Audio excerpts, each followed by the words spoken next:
देखिए एविडेंस में आपका ये सेक्शन 14 काट दिए, काट दीजिए, वाइब्रेट कर दीजिए। देखिए एविडेंस थोड़ा आवाज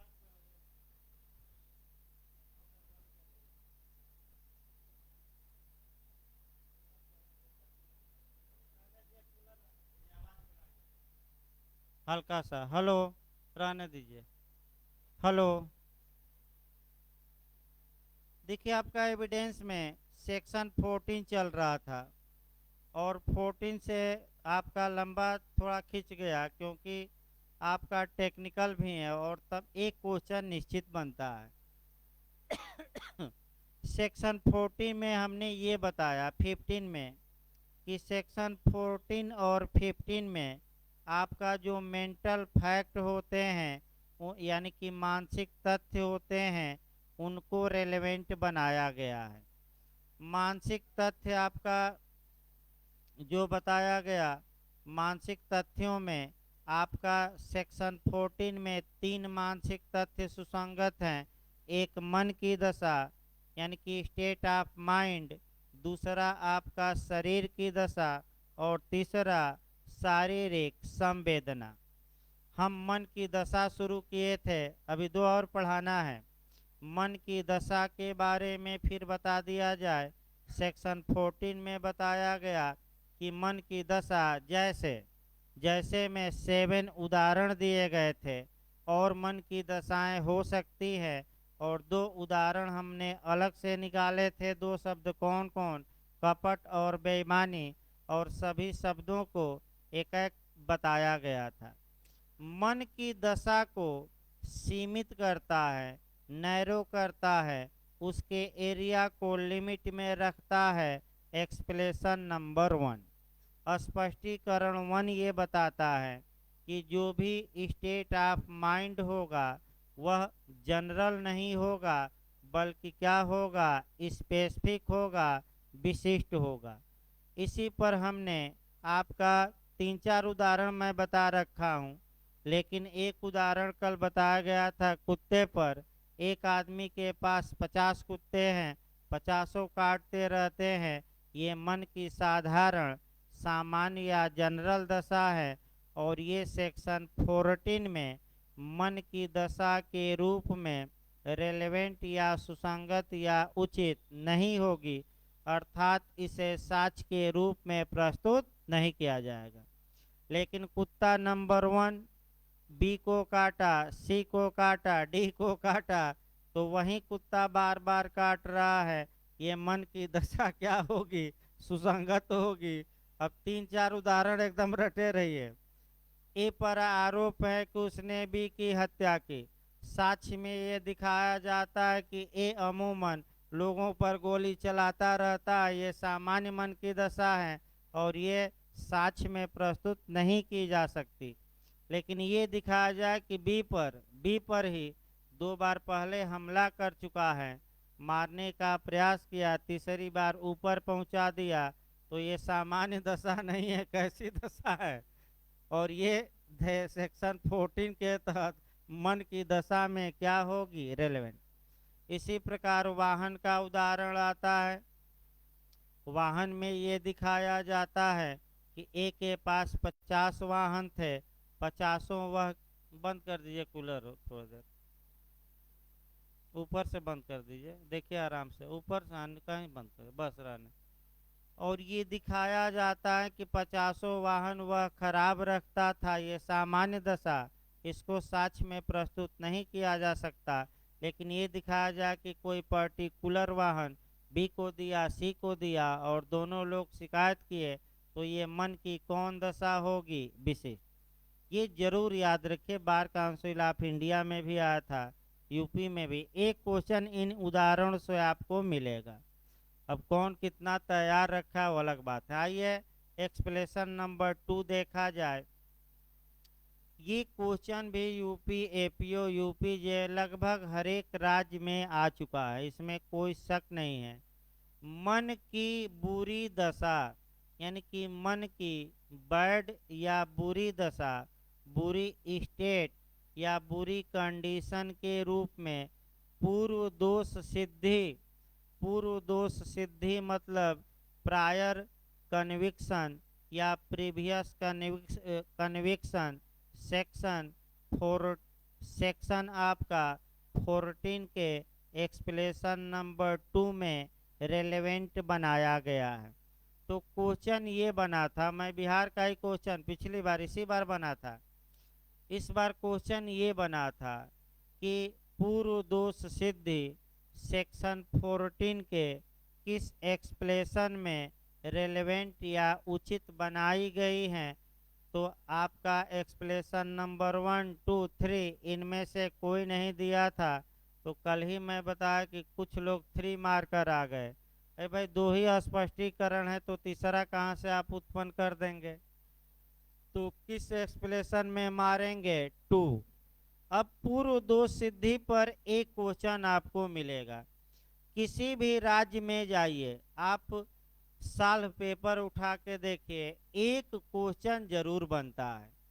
तो प्रयास ये किया जाता है कि जहाँ जहाँ पूर्व दोष सिद्धि का प्रावधान है एक जगह एकत्र करके लिख लिया जाता है, ताकि कहीं से भी क्वेश्चन आए, किसी भी कानून से क्वेश्चन आए, कोई गलती की संभावना न रहे।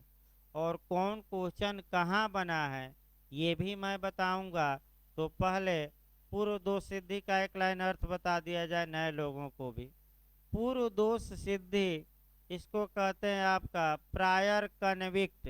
ये झारखंड में पूछा गया था कि प्रायर कन्विक्ट का सिद्धांत सीआरपीसी में कहाँ है। तो प्रायर कन्विक्ट और प्रायर एक्विट। तो कन्विक्ट मतलब दोष सिद्धि और एक्विट मतलब दोष मुक्ति। दोष सिद्धि का मतलब कि कम से कम एक बार वह किसी अपराध के लिए न्यायालय द्वारा सजा पा चुका है। तो हम कहेंगे कि एक बार वह क्या हो चुका है, कम से कम दोष सिद्ध हो चुका है।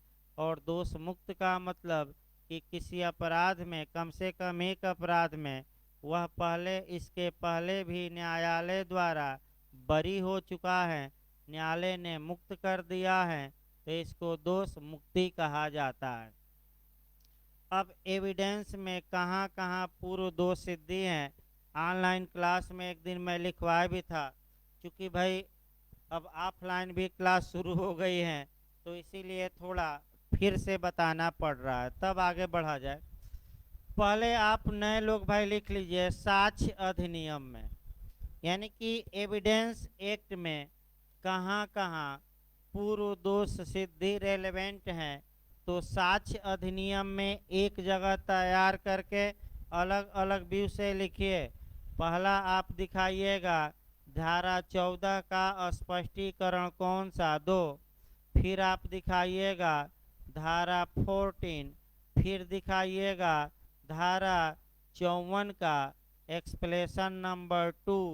फिर आपको दिखाना पड़ेगा 153 का एक्सेप्शन नंबर, यानी कि अपवाद नंबर फर्स्ट।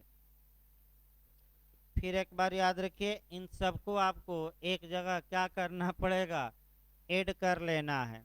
साक्ष्य अधिनियम में ये जितने प्रावधान मैं बता रहा हूँ, ये एक अलग अलग व्यू से प्रायर कन्विक्ट को रेलेवेंट बनाया गया है। तो चलिए बताइए, सेक्शन 14 धारा 14 के स्पष्टीकरण 2 में किस रूप में पूर्व दोष सिद्धि सुसंगत बनाई गई है। मन की दशा, किस रूप में, तो अच्छी दशा की बुरी, बुरी। तो भाई याद कर लीजिए किस रूप में, मन की दशा। अब आइए सेक्शन 40 देखा जाए, 40 से एविडेंस की धारा 40 में किस रूप में पूर्व निर्णय या पूर्व दोष सिद्धि और दोष मुक्ति दोनों रेलेवेंट बनाई गई हैं, सुसंगत बनाई गई हैं। तो आपका जवाब रहेगा रेस जुडिकेटा के रूप में। रेस जुडिकेटा मतलब प्रांग न्याय या पूर्व न्याय, यानी कि आपका रेस जुडिकेटा पूछा भी जाता है, पूछा गया भाई ये भी अलग से क्वेश्चन कि एविडेंस में रेस जुडिकेटा का सिद्धांत किस सेक्शन में समाहित है, तो आप क्या मार कर आएंगे 40। और पूर्व दो सिद्धि किस रूप में रेलेवेंट हो गई, रेस जुडिकेटा। रेस जुडिकेटा का मतलब हुआ एक बार पहले इस विषय पर जजमेंट या फैसला क्या हो चुका है, आ चुका है। अगला देखिए आपका सेक्शन 54 का एक्सप्लेनेशन नंबर भी याद रखिए, कौन सा 2। यहाँ भी प्रायर कन्विक्ट या पूर्व दोष सिद्धि सुसंगत है, लेकिन किस रूप में है, बैड करेक्टर के रूप में। बिहार मेंस में भी आता है इस बार, बैड करेक्टर यानी कि बुरा सील के रूप में। ये पूर्व दोष सिद्धि का साक्ष्य अभियुक्त के विरुद्ध पेश किया जा सकता है और ये दिखाया जा सकता है कि हजूर इसका जो कैरेक्टर है, जो सील है, वह क्या है, बुरा है। तो किस रूप में है, याद किए रहिए 54 के एक्सप्लेनेशन 2 में किस रूप में पूर्व दो सिद्धि रेलेवेंट है, रट कर जाइए, बैड कैरेक्टर। अब आइए एक बचा 153 का अपवाद नंबर कौन सा, फर्स्ट।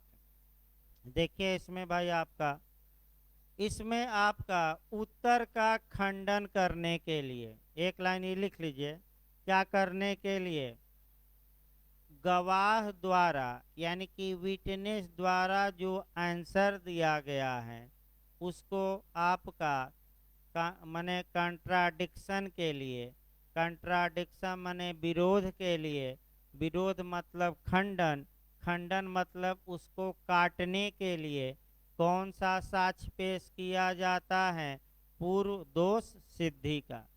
तो किसके लिए सुसंगत है, किस रूप में, रटे रहिए, उत्तर का क्या करना, खंडन, उत्तर को काटिए। तो एक प्रश्न बनाया जाए, एक गवाह ए आया और वकील साहब ने ए से पूछा, गवाह से, कि बताओ क्या तुम किसी मामले में इसके पहले सजा पाए हो। तो गवाह कहता है कि मैं इसके पहले कभी भी किसी मामले में सजा नहीं पाया, उत्तर दे दिया। अब इस उत्तर को काटना है और काटने के लिए उसका पहले से जो सजा पाया था वकील साहब उसको क्या करेंगे, साक्ष्य में प्रस्तुत। तो क्यों प्रस्तुत करेंगे, क्योंकि आपका गवाह के उत्तर का क्या करना है, खंडन। खंडन माने हुआ विरोध, विरोध मतलब कि गवाह के उत्तर को गलत साबित करने के लिए, सही नहीं, किसके लिए, गलत। ये याद रखिए। अब आइए इसके बाद आईपीसी में देखा जाए। जहाँ तक आईपीसी की बात है, आईपीसी में भी तमाम जगहों पर पूर्व दोष सिद्धि दी गई है, लेकिन सबसे पहले जो झारखंड ने क्वेश्चन बनाया, ये झारखंड एपीओ में इस बार आया था पिछली बार, कि आईपीसी में पूर्व दोष सिद्धि प्रायर कन्विक्ट का सिद्धांत कहाँ दिया गया है, तो कौन सा धारा मारेंगे, 75। और भी धाराएं हैं, पूरा लिस्ट तो नहीं हम बता सकते, लेकिन 2 या 3 धाराएं जरूर हम बताते हैं। एक सेक्शन याद रखिएगा 303, एक सेक्शन याद रखिएगा 307, और भी धाराएं हैं, लेकिन 2-3 उदाहरण ही मैं बता रहा हूं। देखिए आईपीसी की धारा 303, 303 वर्तमान समय में वार्ड है या इलीगल है या अनकॉन्स्टिट्यूशनल है। मिट्ठू सिंह वर्से नहीं, आपका क्या नाम है भाई, मिट्ठू,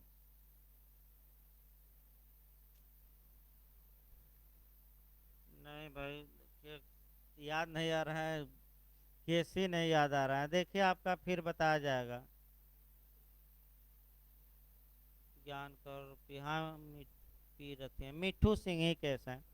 मिट्ठू Singh versus state of Punjab यानी कि मिट्ठू सिंह के वाद में उच्चतम न्यायालय ने 1983 ईस्वी में 1983 में इस सेक्शन को इलीगल, वायर्ड, शून्य घोषित किया। तो इस सेक्शन में था क्या, ये देखना है।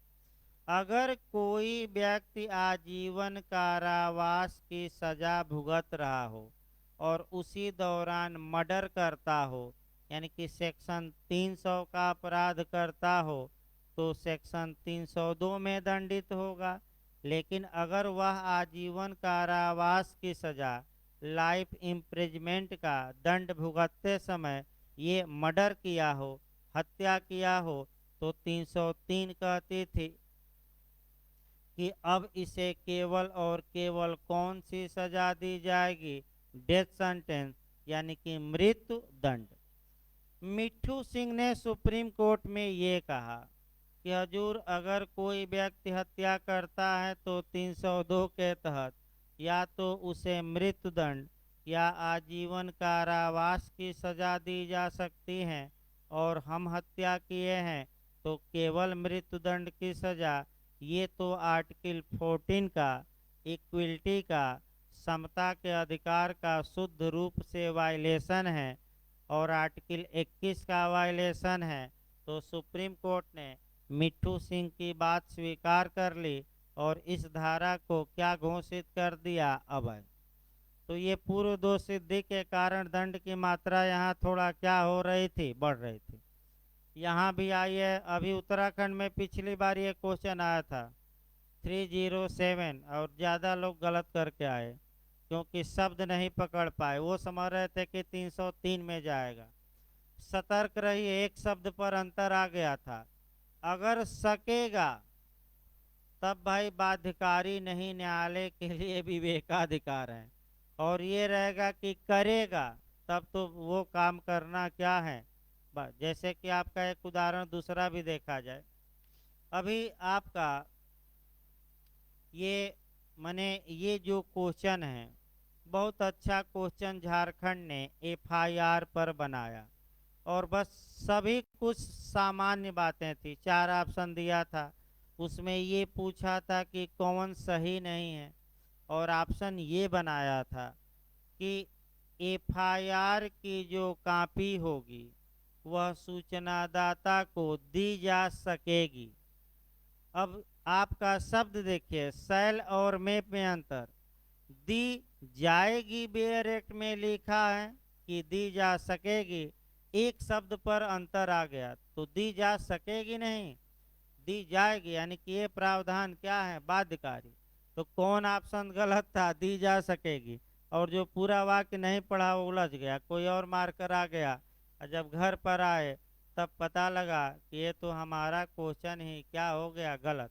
तो भाई मैं फिर का सलाह दे रहा हूँ कि जब भी क्वेश्चन पढ़िए, भले आ रहा हो, आप एक बार पूरा क्वेश्चन पढ़कर ही उसका आंसर निकालिए। आधा केवल ना पढ़िए, भले आपको क्वेश्चन क्या हो रहा हो, कंपटीशन में आ रहा हो। गलती इसके कारण एक दो हो जाती हैं। और एक क्वेश्चन देख रहे हैं बिहार एपीओ में 0.25 से तमाम लोग बाहर हो गए। अगर आधा भी क्वेश्चन एक क्वेश्चन कर ले जाते तो उनका क्या होता, हो जाता। तो आगे देखिए, आपका आईपीसी में कुछ बताया गया। फिर आपका हम चलते हैं सीआरपीसी।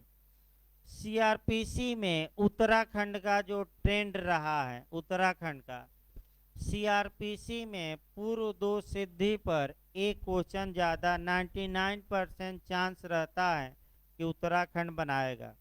यूपी तो भाई इस पर उतना ध्यान नहीं देता। तो आखिर सीआरपीसी में प्रायर कन्विक्ट कहाँ कहाँ है, एक जगह सेक्शन एकत्र कर लीजिए, अच्छा रहेगा। आपका सबसे पहले मारिएगा 211 का क्लाज 7, यानी कि आरोप के निर्माण में। सीआरपीसी में लिख लीजिए, भले ना समझ में आए इसको लिखिए, रट्टा मारना है। 211 का कौन सा क्लाज, 7। इसके बाद आपका 236, यानी कि धारा 236, कौन सी धारा, 236। इसके बाद आपका 298, उत्तराखंड में ये क्वेश्चन बार बार रिपीट कर रहा है, कौन सा, 298। इसके बाद से आपका सेक्शन 300 का क्लाज 1, ये तो झारखंड में भी इस बार पूछा, बिहार में भी, हर एक जगह पूछा जा रहा है। इसके बाद आपका 356 356, यानी कि कौन सा सेक्शन देखेंगे सीआरपीसी का? 356। अब एक एक लाइन मैं बता रहा हूँ भाई, डिटेल में बताना संभव नहीं है, और एक दो जगह है लेकिन उतना महत्वपूर्ण नहीं है, लेकिन एक एक लाइन कम से कम तैयार रखिए ताकि गलत न हो किसी भी हाल में। सेक्शन 211 के क्लास 7 में बताया गया है कि जो चार्ज अभियुक्त पर न्यायालय लगाता है, इल्जाम लगाता है, जो न्यायालय दोषारोपण करता है, उसमें प्रायर कन्विक्ट को भी लिखा जा सकता है कि यह व्यक्ति इसके पहले कम माने किसी मामले में क्या हो चुका है, दोष सिद्ध। तो आरोप में लिखा जाएगा भाई 236 पूछा गया उत्तराखंड, इसको अंडरलाइन कर लीजिएगा, एक बार आ चुका है। सत्र न्यायालय के विचारण में पूर्व दोष सिद्धि का साक्ष्य, यानी कि कोर्ट ऑफ सेशन के समय ट्रायल में प्रायर कन्विक्ट का साक्ष्य किस सेक्शन के तहत दिया जाता है? तो क्या मारेंगे? 2 आपका 36। अगला देखिए 298 ज़्यादा एमपी और आपका उत्तराखंड में क्वेश्चन बना है। 298 से ये क्वेश्चन बना है कि सीआरपीसी की किस धारा में प्रायर कन्विक्ट और प्रायर एक्विट को साबित करने के लिए साक्ष्य के विशेष नियम दिए गए हैं, या दूसरी भाषा में याद रखिए कि पूर्व दोष सिद्धि और पूर्व दोष मुक्ति कैसे साबित की जाएगी, ये प्रावधान सीआरपीसी में कहाँ है? तो किसी भी हाल में ये गलत न हो, किस धारा में है? 298। अब आइए 300 का क्लास 1, अभी झारखंड में पूछा गया था कि सेक्शन 300 के क्लास 1 में ये पूछा गया था प्रायर एक्विट ऐसे दिया था और प्रायर कन्विक्ट का सिद्धांत सीआरपीसी में कहाँ है? तो आप 300 मारिए। क्लाज वाइज भी झारखंड ने पूछ लिया तो किस क्लाज में है, तो कौन सा क्लाज मारेंगे? 1। और अंतिम आ जाइए 356। अगर कोई व्यक्ति पहले से दोष सिद्ध है तो पूर्व दोष सिद्धि के मामले में आपका माने कह सकते हैं कि उसको पता देने की सूचना दी जाती है कि सिद्ध दोष हो तो अपने पते की क्या करो, सूचना दो। तो उतना महत्वपूर्ण 356 कभी नहीं पूछा गया है, लेकिन 300, 298, 236 ये क्वेश्चन आ चुका है। लास्ट में आपका हम देखते हैं आपका कॉन्स्टिट्यूशन, उसको कैसे छोड़ दिया जाए। तो प्रायर कन्विक्ट या पूर्व दोष सिद्धि का सिद्धांत संविधान में कहाँ दिया गया है?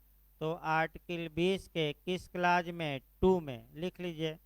कॉन्स्टिट्यूशन में आर्टिकल 20 के क्लाज 2 में प्रायर कन्विक्ट, एक्विट नहीं, याद रखे क्या? प्रायर कन्विक्ट पूर्व दोष सिद्धि, दोष मुक्ति न मारकर आ जाइएगा, हम एक ही बता रहे हैं कौन सा, पूर्व दोष सिद्धि का सिद्धांत है। इस प्रकार आपका मन की दशा समाप्त हुई भाई, और मन की पूर्व दोष सिद्धि मन की दशा के रूप में 14 के कहाँ एक्सप्लेनेशन नंबर किसमें रेलेवेंट है? 2 में। अब आइए अगला देखा जाए आपका आगे, अभी 2 शब्द और इसमें बचे हैं, वो छोटे छोटे, आइए देखा जाए। शरीर की दशा यानी कि स्टेट ऑफ बॉडी, ये भी काफ़ी महत्वपूर्ण होती है। शरीर, अगर किसी मामले में शरीर की दशा का अस्तित्व, अस्तित्व मतलब शरीर की दशा का एग्जिस्ट होना, मौजूद होना, विवादक या सुसंगत तथ्य हैं, यानी कि फैक्ट इन इश्यू हो या रेलेवेंट फैक्ट हो, तो शरीर की दशा भी सेक्शन 14 में साक्ष्य में प्रस्तुत की जा सकती हैं, लेकिन वह जो शरीर की दशा होनी चाहिए उस समय होनी चाहिए जिस समय कथन किया गया हो, पहले बाद में नहीं, बल्कि कार्य करते समय शरीर की वह दशा होनी चाहिए। तो शरीर की दशा होती क्या है? शरीर की दशा में सबसे महत्वपूर्ण है एज, आयु। आयु जो होती है, एज होती है, ये किस में आएगी? शरीर की दशा। अब एक उदाहरण दो तीन देखिए। ये एक बालक है, वह 6 वर्षीय बालक है, तो वह अपने शरीर की दशा को दिखा सकता है कि हजूर देखिए हमारी शरीर की दशा, मैं 6 वर्षीय बालक था तो मैं कहाँ अपराध कर सकता हूँ, मैं तो आईपीसी की धारा 82 में कौन वाला हूँ, अक्षम गुड़िया हूँ, डोली इनकैपेक्स हूँ।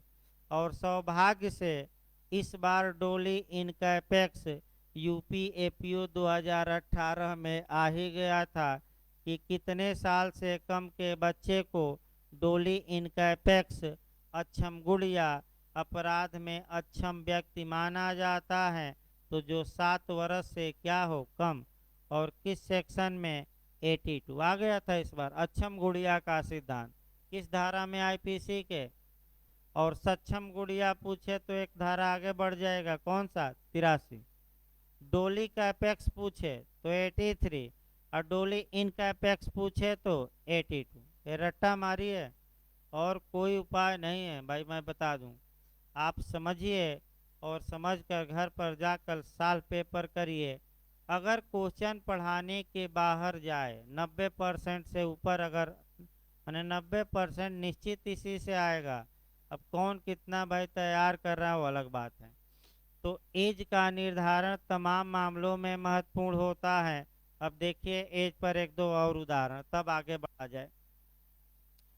एज के आधार पर दंड की मात्रा भी निर्धारित की गई है और दायित्व भी।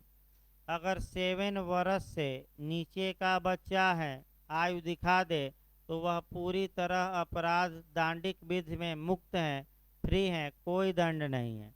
7 वर्ष से 12 वर्ष का बच्चा है, तो अगर समझदार है तो दंड मिलेगा, और नहीं समझदार है तो भी क्या मिलेगा? बचाव।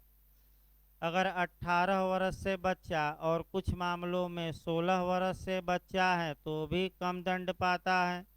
अब संशोधन हुआ उतना नहीं देखना है, लेकिन निर्भया कांड हम जरूर देख सकते हैं कि निर्भया कांड में आपका सभी अभियुक्तों को फांसी दी गई, लेकिन लग जाता है तो खतरनाक रहता है। लेकिन एक अभियुक्त बालकपन का बचाव ले लिया और सेक्शन 14 में दिखा दिया शरीर की दशा कि हजूर हमारी शरीर की दशा ये थी कि जिस तारीख को हमने अपराध किया उस तारीख को हमारी एज 18 वर्ष से क्या थी? कम। तो भाई 3 ही साल पाया, वो भी सुधार गृह में। और आपका बच गया, मैंने बच गया मतलब फांसी पर लटका नहीं। और एक तो आत्महत्या कर लिया, और 4 बचे तो चारों को क्या किया गया? फांसी पर लटका दिया गया। अगला देखिए, दुर्बल होना। अब दूसरा है वीक होना। ये शरीर की दशा चल रही है, दुर्बल होना यानी कि मान लीजिए एक खली महोदय है आपका बॉक्सिंग वाले, और एक आपका माने कह सकते हैं बहुत दुबला पतला, जिसे कहा जाता है आपका मरियल, मरियल टाइप का आदमी कहा जाता है। और खली ने आरोप लगा दिया कि ये मरियल हमें पटक कर मारा है, तो वह आदमी कह सकता है 14 में कि सर हजूर न्यायालय में हमारे शरीर की दशा देख लीजिए, आप खुद देख लीजिए कितना मैं मरियल हूँ, और क्या मैं खली जैसे आदमी को पटक दूंगा? ये बिल्कुल क्या है? गलत है। अगला देखिए, शक्तिशाली होना यानी कि खली जैसे क्या होना? बलवान होना, ये भी शरीर की दशा है। घायल अवस्था में होना यानी कि घायल अवस्था में होना यानी कि चोट लगी थी, ये भी शरीर की क्या है? दशा है। स्वस्थ होना यानी कि कोई रोग इसको नहीं था, या यह रोगी था, ये भी कौन सी दशा है? शरीर की। तो शरीर की दशा उस समय विद्यमान होनी चाहिए जब कोई कथन किया जा रहा हो या कार्य, आगे पीछे नहीं, उस समय, उस टाइम। अगला देखा जाए आपका शारीरिक संवेदना, अंतिम है। जो ये बॉडली फीलिंग होती है या अनुभूति, संवेदना मतलब क्या? अनुभूति। अनुभूति न समझ में आए तो लिख लीजिएगा बैरक पर महसूस होना। तो जिस समय घटना घटित हुई उस समय वह व्यक्ति कैसा महसूस कर रहा था। जैसे कि आपका दिखा सकते हैं आप, जैसे कि अफगानिस्तान में जिस समय तालिबान ने सत्ता पर कब्जा किया, इमरान खान मन कैसा महसूस कर रहे थे? तो कैसा महसूस कर रहे थे? दुखी थे कि मने मन प्रसन्न थे? प्रसन्न थे। और कह भी दिए लास्ट में कि आपका पापियों से पाक मने अफगानिस्तान को मुक्ति मिल गई, तो मन ही मन ग्लैड थे, प्रसन्न थे। ये कौन सी दशा होगी? ये शारीरिक संवेदना है। और इसका भी आपका कह सकते हैं, यानी कि शारीरिक संवेदना का मतलब हुआ कराहना। व्यक्ति कराह रहा था, चोट लगी थी तो क्या कर रहा था? जैसे गांव देहात और में कहा जाता है कि शरीर पिरो रहा था। जैसे कि इस समय मौसम ऐसा है, आज तो थोड़ा सही है मौसम, मौसम इतना मने गर्म था, उमस थी कि शरीर सुस्त पड़ जा रहा था, क्लास भी कम चल रही थी, आपने देखा भी होगा। तो शरीर क्या था? सुस्त था, शरीर पिरो रहा था, व्यक्ति कराह रहा था, व्यक्ति चिल्ला रहा था, व्यक्ति रो रहा था, व्यक्ति नाच रहा था, व्यक्ति गाना गा रहा था, हंसी मजाक किया था व्यक्ति। ये सब क्या कहलाती हैं? शारीरिक अनुभूति। मन में बहुत प्रसन्नता थी, लड्डू फूट रहे थे मन में, मन ही मन रो रहा था लेकिन आंख से आंसू नहीं आए। ये सब किस में आएगा? शारीरिक संवेदना। तो क्या इसका साक्ष्य दिया जा सकता है कि नहीं दिया जा सकता है? किस सेक्शन में कौन सी दशा होगी? ये मानसिक तथ्य होगा कि शारीरिक? मानसिक, शारीरिक नहीं भाई, ये 14 में मन की दशा। इसके बाद आपका जो पूछा जाता है इलस्ट्रेशन, आइए कम से कम 16 दृष्टांत दिए गए हैं, सब माने ज़्यादा। और 16 दृष्टांतों में भाई और तो आपको घर पर पढ़ना है, लेकिन जो दृष्टांत लगातार कंपटीशन में पूछे जा रहे हैं, जो उदाहरण इलस्ट्रेशन, वो हमें बताना ही पड़ेगा, क्योंकि घर पे आपका छोड़ा नहीं जा सकता। देखिए आपका पहला दृष्टांत चुराया हुआ माल है, तो इसमें आपका नॉलेज पर आधारित है। देखिए, को चुराया हुआ माल यह जानते हुए कि वह चुराया हुआ है प्राप्त करने का अभियुक्त है। यह साबित कर दिया जाता है कि हजूर उसके कब्जे में कोई विशिष्ट चुराई हुई चीज थी, यानी कि अन्य कोई विशिष्ट चुराई हुई क्या थी? चीज थी। यानी कि इसका मतलब ये हुआ कि ए पर आरोप है कि उसने चोरी का माल रखा। अब ये कहा जा रहा है कि ए को नॉलेज था कि ये माल क्या है? चुराया हुआ है। तो ये दृष्टांत जो मन की दशा थी, और मन की दशा में क्या हम बताए थे 7 पॉइंटों में? नॉलेज, उस पर आधारित है। इसके बाद आपका देखिए घर पर भी कुछ पढ़ना पड़ेगा भाई। दृष्टांत जो पूछा जाता है वो हम बता दें। कूटकृत सिक्का, नुकसान के लिए वाद आपका कई बार बताया जा चुका है, वैसे देख लेते हैं कौन छूटा है।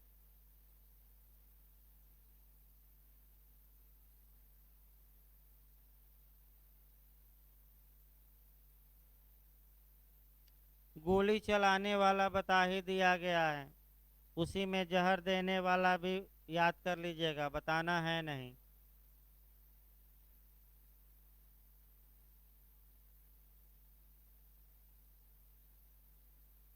स्वास्थ्य की दशा आपका गाड़ी वाला बता ही दिया गया है। हत्या वाला बता ही दिया गया है और कुत्ता वाला बता ही दिया गया। एक बार घर से देख लीजिएगा। वैसे मेन मेन जो दृष्टांत आते हैं वो हम बता रखे हैं 3-4 बार। आइए सेक्शन आपका 15 शुरू किया जाए। जहाँ तक धारा 15 की बात है, इसकी भूमिका देखिए। सेक्शन 15 के तहत, अब पहले 14 से कोरिलेट करिए। सेक्शन 14 के तहत स्टेट ऑफ माइंड में जो सिमिलर फैक्ट थे, पूर्ववर्ती समरूप घटनाएं थी, वह एक्सप्लेशन नंबर 1 के तहत रेलेवेंट भी बनाई गई थी, लेकिन वह जो मन की दशा थी वह सामान्य न होकर कैसी थी, विशिष्ट। यानी कि सेक्शन 40 में जो सिमिलर फैक्ट थे, समरूप तथ्य थे, वह रेलेवेंट बनाए गए हैं मन की दशा के रूप में।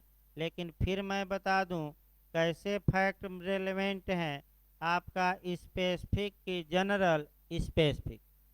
जैसे कि उदाहरण, धारा 14 में जो सिद्धांत प्रतिपादित किया गया है उसका स्पेसिफिक इलस्ट्रेशन या विशिष्ट उदाहरण ही 15 में दिया गया है।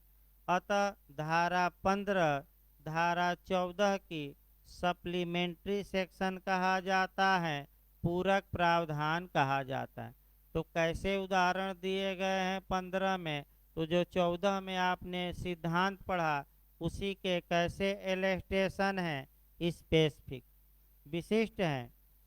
अब इसी को कोरिलेट करिए, आपका कह सकते हैं कि संविधान से। राइट टू इक्वलिटी, समता का सामान्य नियम अनुच्छेद 14 में दिया गया है, जबकि उसके विशिष्ट उदाहरण स्पेसिफिक इलस्ट्रेशन आर्टिकल 15, 16, 17 और 18 में दिए गए हैं। उसी प्रकार मन की दशा के बारे में सामान्य प्रावधान किस सेक्शन में, 14, और स्पेसिफिक कहाँ है, स्पेसिफिक उदाहरण किस में है, 15। तो आखिर 15 पर दूसरा देखिए। 15 पर एक सिद्धांत भी वर्तमान समय में पूछा जा रहा है, और वह सिद्धांत मैं बताया था, फिर चूंकि अब डिटेल में शुरू हो रहे हैं 15 तो बताया जाए। ब्राइड इन बाथ का सिद्धांत अलग से लिख लेना है। ब्राइड इन बाथ का सिद्धांत किससे, किस धारा से है, तो आपका जवाब रहेगा सेक्शन 15। ब्राइड इन बाथ का मतलब टब में दुल्हन, यानी कि दुल्हन कहाँ है, टब में। तो आपका बताया जाएगा ब्राइड इन बाथ, याद रखिएगा। इसके बाद पंचू माने पंचुदास का केस आएगा, 1-2 केस आएगा, लेकिन सबसे पहले हम बेयर एक्ट को तोड़ेंगे और बेयर एक्ट के बाद इलस्ट्रेशन और तब केस हम बताएंगे। देखिए बेयर एक्ट निकाल लीजिए भाई आपका। देखिए आपका क्या कहा गया है, कार्य आकस्मिक या शासय था, इस प्रश्न पर प्रकाश डालने वाले तथ्य। यानी कि किसी व्यक्ति ने कोई एक्ट किया, अब वह जो एक्ट था आपका कह सकते हैं कि एक्सीडेंटियल था, यानी कि अचानक हो गया, कि इंटेंशन के साथ किया गया था। यानी कि इसका मतलब ये हुआ, पहला पॉइंट बनाइए, यानी कि पहला टेक्निकल क्वेश्चन निकालना है, थोड़ा कठिन है ये भी। सेक्शन 15 कब लागू होगी, ये पहला पॉइंट निकालना है। सेक्शन 15 तब लागू होगा जब न्यायालय में इस बात को लेकर डिस्प्यूट हो, इस बात को लेकर विवाद हो, न्यायालय में इस बात को लेकर डिस्प्यूट हो कि किसी व्यक्ति ने कोई एक्ट किया, कोई कार्य किया है, तो क्या वह कार्य एक्सीडेंटल हो गया, यानी कि क्या वह कार्य वह अचानक कर दिया, अचानक मने आकस्मिक कर दिया, कि उस कार्य को वह इंटेंशन के साथ यानी कि आशय के साथ किया है। तो 15 कब लागू होगी, जब विवाद क्या हो, या तो अचानक किया हो या क्या आशय के साथ। तब 15 क्या कहता है, अब बेरेक की भाषा को तोड़िए। देखिए आपका एक एक शब्दों पर भी ध्यान देना है। देखिए क्या कहा गया है। देखिए, जबकि प्रश्न यह है कि कार्य आकस्मिक या शास्त्र या किसी विशिष्ट ज्ञान या आशय के साथ किया गया था, तो इसी में हम एक और जोड़ दे रहे हैं। कौन सा? किसी विशिष्ट विशिष्ट आशय या ज्ञान, स्पेसिफिक इंटेंशन या नॉलेज के साथ। ये विवाद हैं। क्या विवाद हैं? ये तीनों कि अचानक किया गया कि भाई विशिष्ट आशय या ज्ञान था करने का, या इसका आशय था तब। अब बेरेक की अगली भाषा देखिए क्या कहता है। तब ये कहा गया है,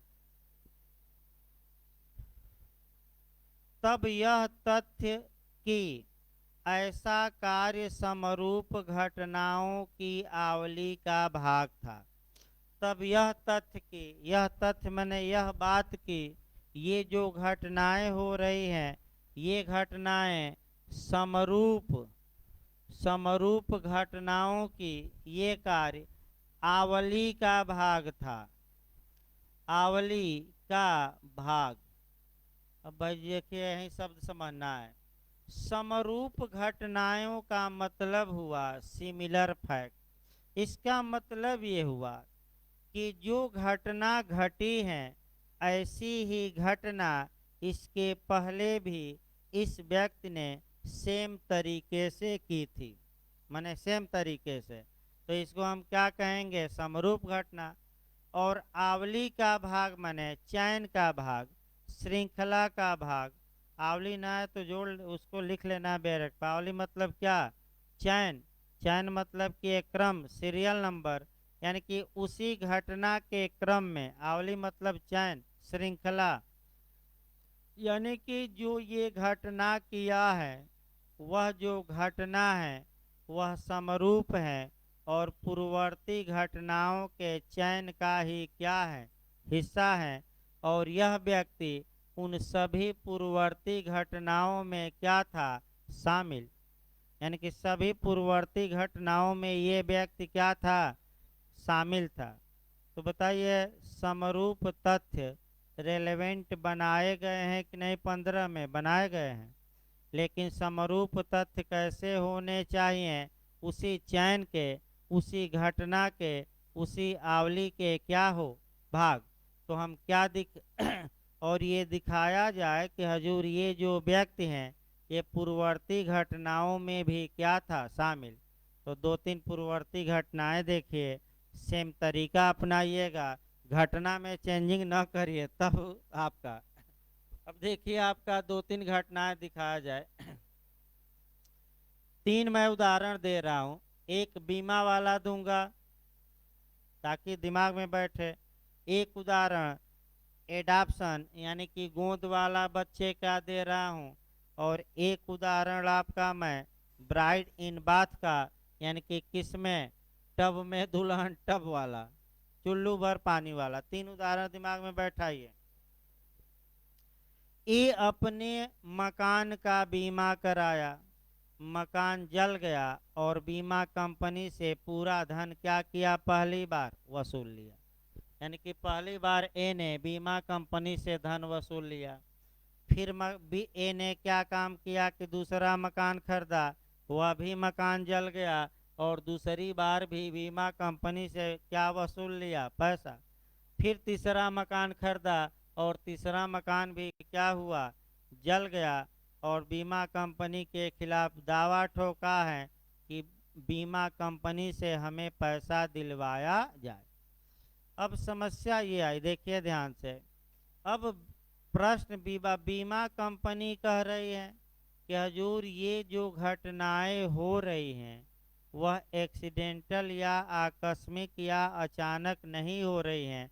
ये जानबूझकर अपना मकान क्या कर रहा है? जला रहा है। और एक और मकान मालिक कह रहा है कि ये सब घटनाएं क्या हो रही हैं? अचानक। अब बीमा कंपनी समरूप तथ्य यानी कि जो दो मकान वह जलाकर क्या वसूल लिया, पैसा, और इसी क्रम में चौथा मकान जल गया, तीसरा, तो क्या भी समरूप घटनाएं हुई कि नहीं, बताइए आप लोग, हुई। और ये घटनाएं उसी चैन का क्या है, भाग हैं, तो रेलेवेंट होगी कि नहीं, ये दोनों मकान जो जले हैं होंगे, क्योंकि समरूप घटनाएं आवली का क्या है।